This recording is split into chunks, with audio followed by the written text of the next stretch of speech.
Covid cases are on the rise in India. Schools reopen అవుతున్నాయి. పిల్లల్ని స్కూల్కి పంపించడం సేఫా కాదా? టెస్ట్లు చేయించాలా వద్దా? ఏం మందులు వాడాలి? So many questions.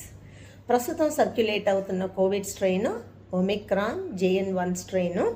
As of now it is not very serious strain, but it is highly contagious. ఒకరి నుంచి ఒకరికి ఈజీగా స్ప్రెడ్ అయిపోతుంది.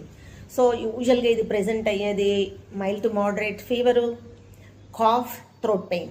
డ్రై కాఫ్ ఎక్కువ ఉంటుంది వీళ్ళలో, unlike flu. So running nose తక్కువ ఉంటుంది.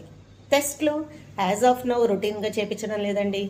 Medicines no antibiotics, only paracetamol if fever is there. Keep the child hydrated. ఇక పిల్లల్ని స్కూల్కి పంపించచ్చా? I think as of now పిల్లల్ని స్కూల్కి పంపించవచ్చు. మాస్కులు వేసి పంపిస్తే సేఫ్. అండ్ ఇది ఎందుకు అంటే ఒమిక్రాన్ స్ట్రెయిన్ ఎక్కువ డేంజరస్ కాదు. రెండోది children are not high risk. ప్రస్తుతం ఉన్న strain only elderly, above 65 years, diabetes, hypertension ఉండి వీళ్ళలో ఎవరైతే ఇమ్యునోసప్రెసివ్ మెడిసిన్స్ కొన్ని రకాలు వాడతారో వాళ్ళలోనే ఇది high risk. So it's highly contagious. So క్రౌడ్స్లోకి వెళ్ళినప్పుడు practice masking and hand hygiene.